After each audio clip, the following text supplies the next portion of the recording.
Was Season 8 the worst season of all time for Overwatch 2? That's what I'm going to be talking about today. Hi everybody, my name is Abby. Before we get into the video, I want you to have a quick look at the statistic over here.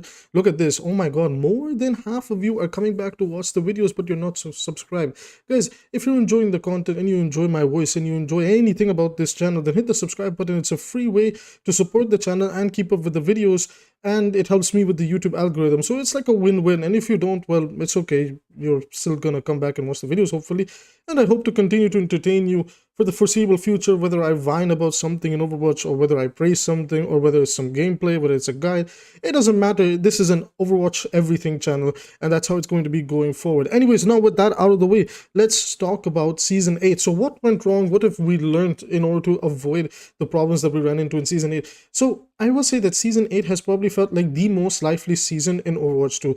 There is, like, if I'm being realistic with you, nothing going on. There is almost no hype going into the new hero mastery. The little events that they've done have felt a lot more frustrating than they've actually felt like fun to be a part of. It all just kind of, it really felt like everything was just all over the place and nothing was done right. Funnily enough, we had a layover season back in Season 5 leading up to the big PvE official Overwatch 2 release season, where that was actually a really fun season. And I thought that they would probably do something like that for Season 8 because, you know, Season 9 is supposed to be their grand refocus to the competitive aspects of Overwatch and basically hitting the restart button for Overwatch's PvP one last time. So the fact that they just kind of abandoned the game really left a sour taste in my mouth. And I'm sure it did it for a lot of other players too, as we've seen on the forum, on the Reddit, on the YouTube comment sections. Lots of people have not been happy. And, you know, for the first month, a lot of their frustration was coming in from Mauga. Now, what did Mauga do? We'll talk about him first. Mauga's biggest problems was the fact that when he came out, an argument could have been made, and especially when he got his buffs, an argument could have been made that going into his proper release, yes, there is an argument to be made that he was somewhat pay to win. He was incredibly strong. I don't think we've ever seen a tank be as strong as that he has been, where no tank could keep up with him. They were just obliterated. His whole game, he was such a terribly designed character to the point that his entire core gameplay loop revolves around, I delete the other tank and then I just walk in and, you know, I delete everybody else one by one. But he, like, his matchups against squishies was not where the problem was. It was against the tanks that he just completely destroyed and obliterated. And with the tank role already being in a really problematic position because of various factors, Mauga didn't really help the situation because he just kind of came in and it's like, well, you know, yes, you have a viable tank to play, but the worst part is that for the other person, he's making the tank role so miserable that if he doesn't have Mauga, if he doesn't pick Mauga, he's not going to have fun. And we have seen this, you know, when people were like leaving the lobbies, they were buying Mauga as a character and coming back in. It was ridiculous. You know, Blizzard was able to deal with it now. He's in a much healthier state, I'd argue. But he still promotes a very horrible style of gameplay that I really don't like. His core gameplay loop is unbelievably basic. I think he's by far the easiest tank to play, even easier than Ursa. He's really simplistic. There's no complexities in anything. Maybe his ultimate, you can do some creative things with it, but other than that, the hero is literally just, I walk up, I shoot, haha, we win the fight, or oh no, we lost the fight. Not only that, he kind of forces both supports to constantly play Ana for the high heals, as well as nade opportunities on the enemy tank, and the other support to forcefully play, you know, Kiriko, because the only thing in the game that can, only thing in this game that can slow Mauga down is Ana's anti-nade. So if you're not playing that Ana Kiri combo, then it felt miserable. It felt like you didn't have a chance to respond to the Mauga pick. By the way, sorry if you guys heard the cat in the background. I can't do anything about her. She's running around the room. So moving on, so Mauga definitely created a sour, like, first half of the Season 8 experience, and then alongside that, with the recent balance patches, we've had some awkward changes here and there, where Sojourn's power has, like, for some strange reason, they were like, you know what, like, Sojourn just isn't that good at lower levels of play, so let's make her a little bit easier by, like, increasing that rail, minimum rail charge to 25%. This is crazy for higher levels of play, and for lower levels of play, it doesn't really change anything because what's important is the player landing shots.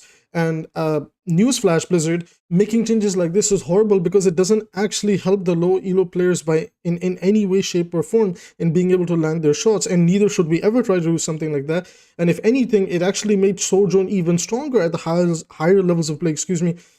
And she is by far right now one of the best DPS to play. So there's been some extremely awkward balance changes as well. Another one was like Orisa getting her fall off removed. See, Orisa has an insanely good matchup against Widowmaker now. Like, if you can like get a good angle on a Widowmaker and just fire away, you delete Widow so quick, it's insane. I've done it a handful of times. And so we had some really awkward balance changes. Some stuff was okay. Like, it was like, okay, this is a nice change, it's not necessary, but again, it was just like, it feels awkward. They also didn't share their philosophy this time around. They just kind of like threw some things in. They didn't say a word, and then they just kind of like ditched the game. And it's, of course, the reason for all of this is they're preparing for season 9. But I do think that if there's anything we've learned about this season, is you definitely need to build like some form of excitement. Like, even now, there's nothing like building the excitement to season 9. There was no promotional video building the hype for the new hero mastery. Like, these hero masteries have come out in the past 3 weeks, and I've just sat here like, so what? Like, they don't even bother trying to hype it up or showcase. They just put a small like TikTok clip on their Overwatch Twitter account, and then they're just like, hey guys, yeah, so Echo is now available in the hero mastery, and it's just kind of ridiculous, and it just like, when you log into the game, it just feels empty. It feels lifeless. It's like, well, what am I supposed to do? And now this is the third problem, like away from Mauga, the hero balance, that's number 2. Number 3 is the fact that the cosmetics were extremely underwhelming. Not to mention, like, more than half the shop is actually recolors. So if you guys have been seeing the shop now, you're seeing like a lot of like these old new Overwatch 2 skins getting recolors. Like Storm Rider Ash got a recolor. For some strange reason, Hanzo's Halloween skin from Overwatch 1 got a purple-white recolor. It's just ridiculous. It's like, wait, what's going on? So are we losing quality everywhere? Like, so is the skins department slowing down? The balance department is slowing down? The hero design team is slowing down? Like, what's going on? Like, what are we doing? And the way I see it is like, unfortunately, we had to take the L this season if they wanted season 9 to be big. And this is why I made a video on my channel that I called Season 9 is Overwatch 2's last chance. Because I'm not going to lie, Overwatch has broken every promise. I'm gonna dig deeper into this in a big video where I want like all the proof in the world that they did go out their way to break every promise. They broke promises about the Battle Pass, they broke promises about the shop, they broke promises about the PvE, they broke promises about the way the gameplay was going to work in Overwatch 2.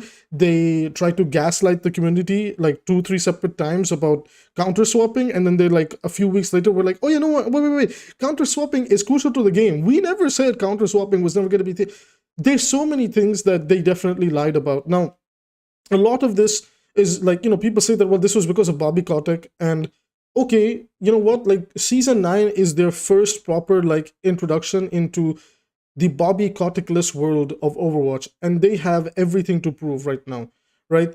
And if going into season 9 they're not able to hit the ball out of the park, we're in a lot of trouble. Now, Overwatch Esports is making a comeback, and that was a very positive news. I did a video on it on my channel that you can find just before this video. So if you want to check that out, go for it. That's really good for the competitive ecosystem. So as you can kind of see, like the next season is all about PvP. Like the esports system, ecosystem is like being built up and being presented to the players. They're doing a ranked rework. They're bringing in the new weapon skins that you can grind for by playing ranked. So it does seem like they're putting all their eggs in the season 9 basket for saving the PvP aspect of Overwatch 2, because they've kind of let us down everywhere else. Now, we still don't know what these systematic changes are, and I really hope that we can learn soon what they are, because it's just really depressing just kind of sitting here and getting no news about it. And maybe this is a side note, but I really hope they can do a better job with the marketing content in this game. I particularly also think that they should really plan these events properly. Like, I think instead of taking away an event from a season to replace it with another one, just leave that event there, add in a new event in the arcade tab, and then introduce the challenges for it. It just gives more things to do, and if somebody doesn't like a new event, they can go back and play like the PvPvE with that Orisa thing. I actually enjoyed that. Thought it was not that bad, for what it's worth. So, but I was very underwhelmed. Like, quick play hacked was very much all over the place too. And for what it's worth, I did enjoy it for a little bit, but then like after a certain period of time, it got incredibly frustrating. And this just, I talked about quick play hacked in another video. So that's just my opinion on season 8. It really did feel like the worst season. It felt like the most lifeless season. There was no excitement in this season. It just kind of felt like, okay, hey, we're getting Mauga, and that was it. Like, once you kind of take away Mauga from this season, there's really nothing else going on. There's no cool event. There's no, like, nobody really even cares about Hero Mastery except like a very small percentage of people, right? And, like, more power to them. Enjoy the game as you like it. That's the beauty of these games. But realistically speaking, like, season 8, in my personal opinion, was a failure of a season, and they need to be better going into the future when it comes to planning out these slower seasons that may lead into a bigger one. So season 9 is literally the last chance for this game, because they themselves have basically, like, they said one thing. They were like, okay, like, for example, they said, yeah, so the Overwatch 2 5v5 experience is not going to be about counter swapping.